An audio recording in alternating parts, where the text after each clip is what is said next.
The mystery of Dwarka, बल्कि हर मनुष्य के दिल में। लेकिन आज हम आपको कृष्ण के उस अदृश्य साम्राज्य के दर्शन कराने वाले हैं जो धरती की सतह पर नहीं बल्कि समुद्र की गहराइयों की रेत में लिपटा है, जहां कभी श्री कृष्ण ने अपनी सत्ता की शुरुआत की थी, जहां का कण कण कृष्ण लीलाओं का साक्षी था। आज वहां सिर्फ समुद्र की लहरों का शोर सुनाई देता है।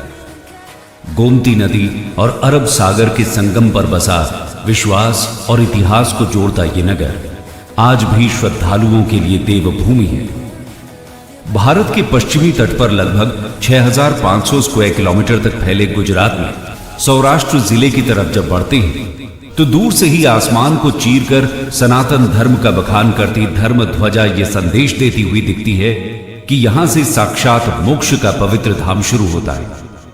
यहां से हिंदू धर्म का तप तीर्थ शुरू होता है और यहीं से शुरू होता है द्वारकाधीश का साम्राज्य, जिसका कुछ हिस्सा आज समुद्र की गहराइयों में कहीं गुमसा हो गया है।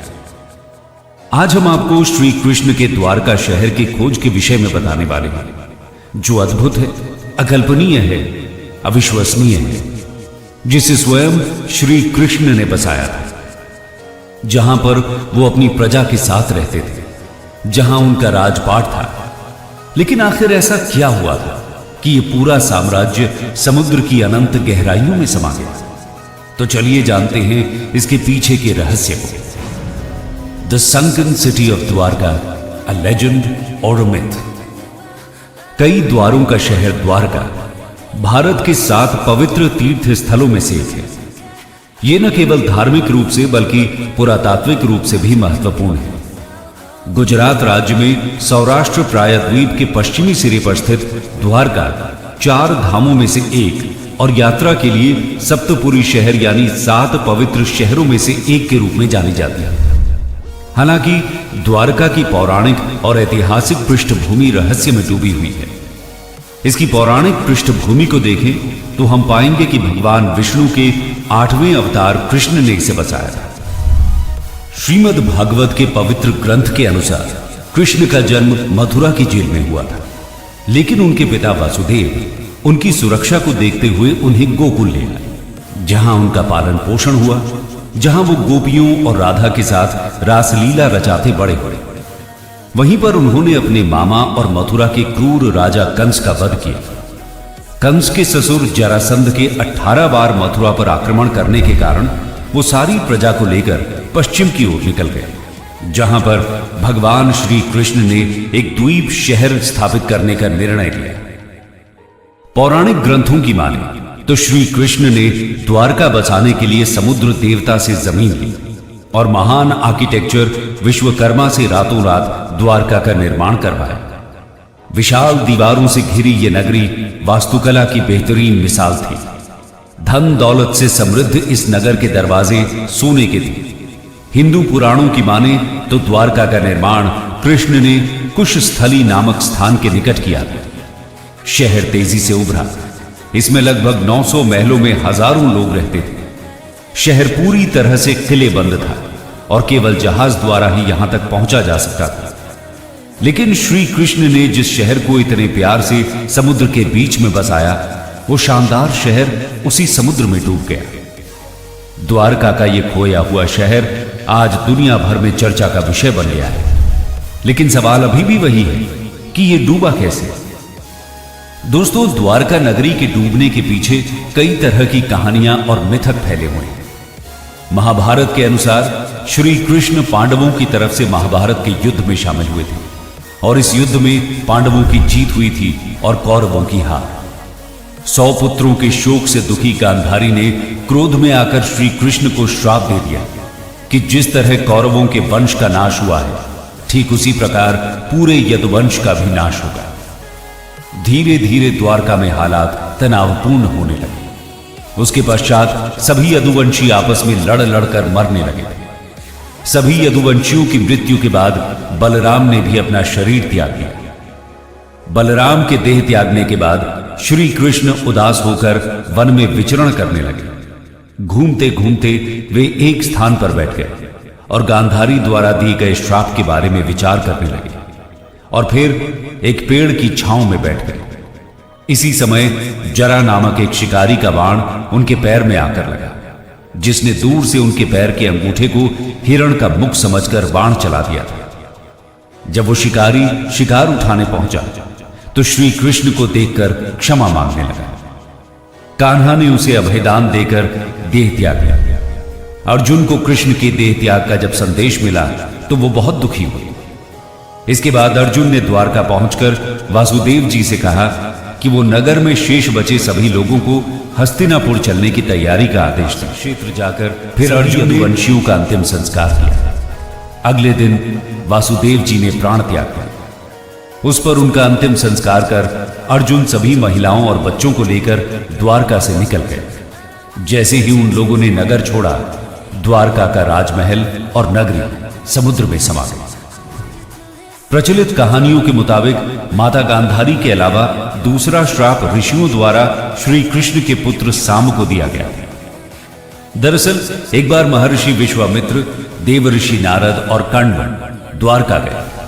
तब यादव वंश के कुछ लड़के ऋषियों के साथ उपहास करने के प्रयोजन से श्री कृष्ण के पुत्र साम को स्त्री वेश में ले गए और ऋषियों से कहा कि यह स्त्री गर्भवती है, आप इसके गर्भ में पल रहे शिशु के बारे में बताइए कि क्या जन्म लेगा। ऋषियों ने अपना अपमान होता देख श्राप दिया कि इसके गर्भ से मुसल उत्पन्न होगा और उस मुसल से समस्त यदुवंशी कुल का विनाश होगा। महाभारत के 23वें और 34वें श्लोक के अनुसार जिस दिन कृष्ण 125 साल के बाद आध्यात्मिक दुनिया में शामिल होने के लिए पृथ्वी छोड़ गए थे, उसी दिन शहर अरब सागर में डूब गया था और यही वो समय था जब कलयुग की शुरुआत हुई थी। समुद्र के देवता ने भूमि को एक बार फिर से वापस ले लिया, द्वारका के खोए हुए शहर को डुबो दिया, लेकिन भगवान कृष्ण के महल को बचा लिया। यह भी कहा जाता है कि खोई हुई द्वारका नगरी पर एक उड़ने वाली मशीन जहाज द्वारा हमला किया गया था। यह लड़ाई एलियंस सिद्धांतकारों की रुचि को बढ़ाती है, क्योंकि ऐसा लगता है कि यह लड़ाई तकनीक और शक्तिशाली हथियारों के साथ लड़ी गई थी। स्पेसशिप ने ऊर्जा हथियार का इस्तेमाल करके शहर पर हमला किया, जो देखने वालों को बिजली गिरने जैसा लगा, और यह इतना विनाशकारी था कि हमले के बाद शहर का अधिकांश हिस्सा खंडहर हो गया। दोस्तों, वैसे तो द्वारका आज तक एक रहस्य बना हुआ है, लेकिन आज इसके अवशेष पानी के नीचे खोजे जा रहे हैं। आइए जानते हैं इसे लेकर हमारे आर्कियोलॉजिस्ट्स क्या कहते हैं। Discovery of the submerged kingdom. दोस्तों, महाभारत के अनुसार तो प्राचीन द्वारका समुद्र में डूब गई थी, जिसकी वजह से आज ये एक महत्वपूर्ण पुरातात्विक स्थल बन गई है। द्वारका के समुद्री अवशेषों पर सबसे पहली नजर भारतीय वायुसेना के पायलटों की पड़ी, जो उस दौरान समुद्र के ऊपर से उड़ान भर रहे थे। इसके बाद ही 1970 में जामनगर के गैजेटियर में इसका उल्लेख किया गया। इससे पहले लोगों का कहना था कि द्वारका नगरी एक काल्पनिक नगर है और काल्पनिक कहानियों का कोई इतिहास नहीं होता। लेकिन इस शहर का पहला ऐतिहासिक रिकॉर्ड 6वीं शताब्दी में गुजरात के भावनगर के सामंत्य सिंहादित्य के पलिताना कॉपर प्लेट में पाया गया है। यह शिलालेख द्वारका के सौराष्ट्र के पश्चिमी तट की राजधानी में है, और इसमें सबसे महत्वपूर्ण यह है कि इसमें कहा गया है कि श्री कृष्ण यहां रहते थे। इसके बाद से ही लोगों को भरोसा होने लगा। इस पर CSIR यानी council of scientific and industrial research के पूर्व प्रमुख और वैज्ञानिक डॉक्टर राजीव निगम महाभारत को कोट करते हैं। महाभारत में कृष्ण ने कहा है कि द्वारका शहर सागर से निकली जमीन पर बनाया गया था, लेकिन जब उसका पानी दोबारा अपनी पुरानी जगह पर आया तो शहर डूब गया। वो बताते हैं, पानी के नीचे खुदाई का काम मौजूदा द्वारकाधीश मंदिर के पास से शुरू हुआ था, जहां कई मंदिरों की एक श्रृंखला मिली, जिसका मतलब यह है कि जैसे जैसे पानी चढ़ता गया, मंदिरों की जगह आगे सरकती गई। इस अवलोकन ने भारत के चर्चित आर्कियोलॉजिस्ट डॉक्टर SR राव को आश्वस्त किया कि क्यों न समंदर के किनारे खुदाई की जाए, ताकि पता चल सके कि यहां इस डूबे हुए शहर के वास्तविक सबूत हैं या नहीं। इसके बाद साल 1979 में आर्कियोलॉजिस्ट डॉक्टर SR राव और उनकी टीम ने इसकी खोज शुरू की। उन्होंने मिलकर तथ्यों के सबूत तलाशने शुरू कर दिए। बता दें कि एस.आर. राव कहते हैं कि जिस बात ने उन्हें द्वारका में अनिश्चित उत्खनन के लिए सबसे ज्यादा प्रेरित किया वो था महाभारत की तिथि और उसके ऐतिहासिक तथ्यों को लेकर उठ रहा विवाद। इसी खोज में समुद्र से हजारों फीट नीचे उसकी गहराइयों में द्वारका के महत्वपूर्ण अवशेष मिले, जिसमें 560 मीटर लंबी द्वारका की दीवार मिली, जिसकी बनावट महाभारत के द्वारका विवरण से मिलती जुलती है। पौराणिक ग्रंथों में मिले विवरण के अनुसार द्वारका में कुल 50 खंभे थे। आर्कियोलॉजिस्ट को इस खोज में करीब 30 खंभे मिले थे। इसके साथ ही उन्हें वहां पर उस समय के बर्तन भी मिले जो लगभग 1528 से लेकर 3000 ईसा पूर्व के थे। साइट से 500 से अधिक प्राचीन वस्तुएं प्राप्त हुई। कुछ नमूने तो 2000 साल के सांस्कृतिक उत्तराधिकार को मजबूती से स्थापित करते हैं। पत्थर के ब्लॉक, खंभे और सिंचाई प्रणालियों की खोज की गई। हालांकि इन खोजों की वास्तविक तारीख पर अभी भी विवाद चल रहा है, लेकिन ये सभी सबूत इस बात को प्रमाणित करते हैं कि कृष्ण नगरी द्वारका कोई काल्पनिक कहानी नहीं है, वो असल में मौजूद थी। इस खोज को लेकर भारतीय समुद्र वैज्ञानिकों का कहना है कि भारत के पश्चिमी तट पर मिले पुरातात्विक अवशेष 9000 साल से भी अधिक पुराने हो सकते हैं। 2005 में the archaeological survey of India द्वारा द्वारका नगरी की खोज फिर से आरंभ की गई। भगवान श्री कृष्ण की नगरी से जुड़े दावों और अनुमानों के वैज्ञानिक कसौटी पर कसने का समय आया साल 2007 में, जब कच्छ की खाड़ी के पास समुद्र तटीय क्षेत्र में पुरातत्व विशेषज्ञों ने नौसेना के गोताखोरों की मदद से समुद्र के भीतर उत्खनन कार्य किया और वहां पड़े चूना पत्थरों के खंडों को भी ढूंढ निकाला।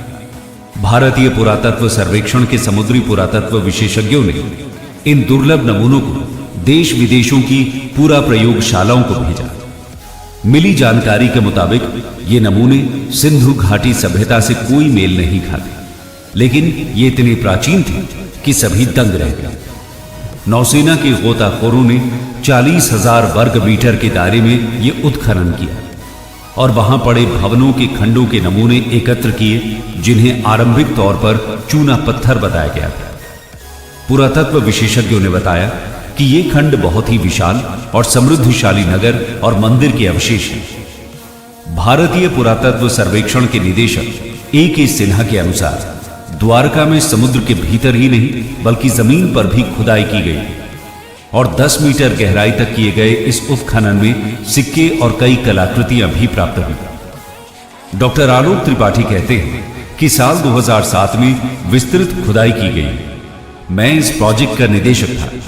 यहां हमें 10 मीटर की एक जगह में खंडहर मिले जिन्हें समंदर ने तबाह कर दिया था।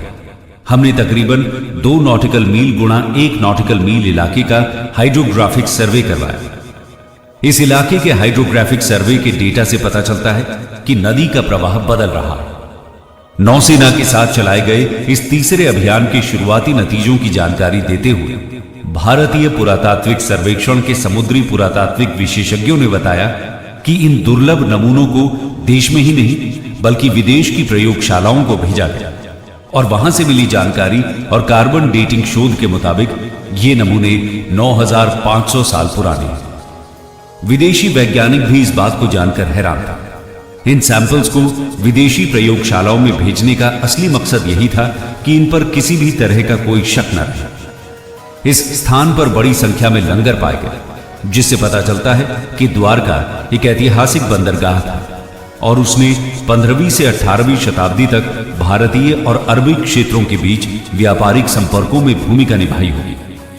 संस्कृत में द्वारका शब्द का अर्थ द्वार या दरवाजा है, जो संकेत देता है कि यह प्राचीन बंदरगाह शहर भारत आने वाले विदेशी नाविकों के लिए एक पहुंच बिंदु के रूप में कार्य करता होगा। पुरातत्वविद अब प्राचीन शहर की दीवारों की नींव की खोज के लिए पानी के नीचे खुदाई की तैयारी कर रहे हैं। भारतीय पुरातत्व सर्वेक्षण के निदेशक ए.के. सिन्हा के अनुसार द्वारका में समुद्र के भीतर ही नहीं बल्कि जमीन पर भी खुदाई की गई थी और 10 मीटर गहराई तक किए गए उस उत्खनन में सिक्के और कई कलाकृतियां भी मिली। उन्होंने माना कि जमीन पर मिले अवशेषों की समुद्र में मिले अवशेषों से समानता मिलती है।